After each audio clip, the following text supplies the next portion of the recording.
Hey there, it's Cynthia Varkevisser, and today I'm going to show you how to do a reading using regular playing cards.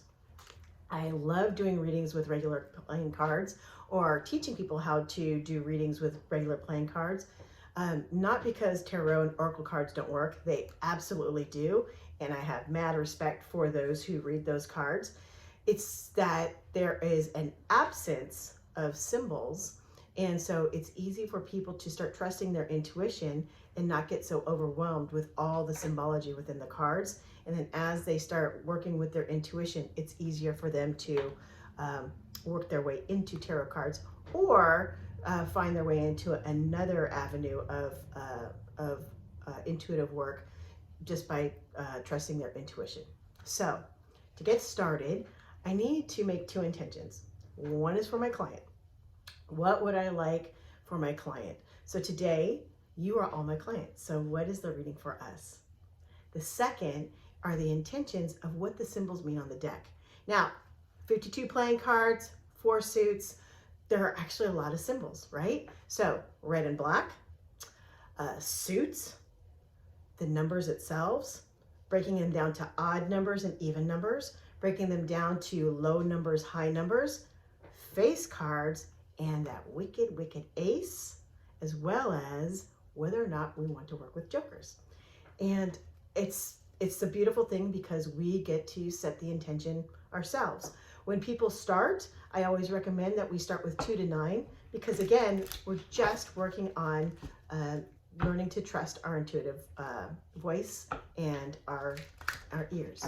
So today, I've already set up the intention for the cards, and my question for us is, what is the highest message today? What is the best message for us for today, right? So I'm shuffling until it feels right, because that's the intuitive thing to do. And it feels like it may be 1 or 2 more shuffles, which is okay. And then I'm going to cut from the deck. And here we go. The deck says 4 of Hearts.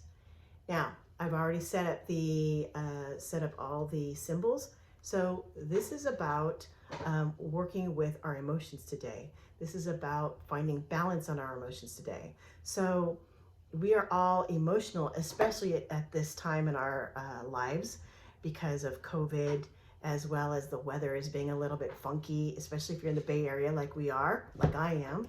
And it's about, hey, acknowledge your emotions, but then put them in check. You got to balance it out. Let's not feed into our emotions. Let's check out our emotions, and then we have to go back into our work, whatever that work may be. So if you're feeling a little bit down, give yourself a break. Be very kind to yourself.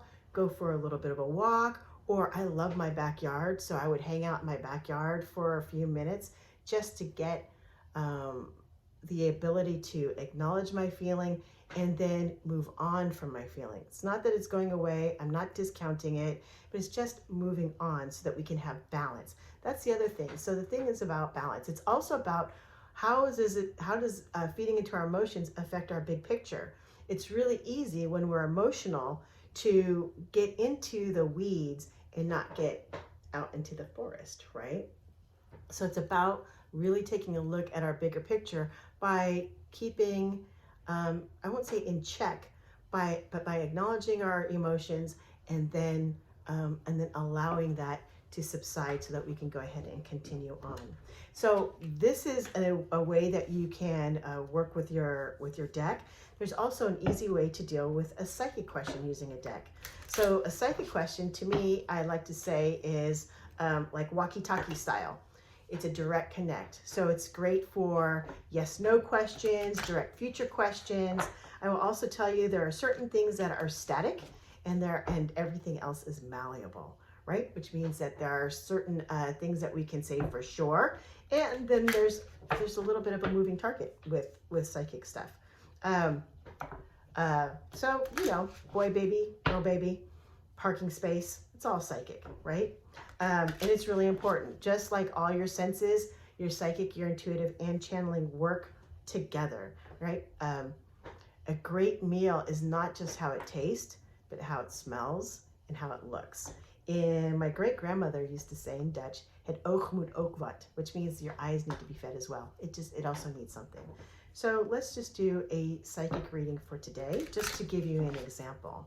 So let's say, is today a day for high energy? And let's just leave it at that. Is a day for high energy or low energy? So my actual question is, should I expend a lot of energy today for productivity? All right. And the answer is yes. So focus. Today's a great day for focus. Today is a day to be diligent. Today is a day to really pay attention to your emotions. Allow yourself an emotion if it gets a little bit, I won't say overwhelming, but a little bit overbearing. Give it some time, let it subside, and then move on to the next thing. All right. I hope you had a really good time. I love teaching how to read cards from playing decks. I call it Rebel Tarot. And if you would like to know more, just let me know. Click below. All right. Have a great day, and I will see you again soon. Bye.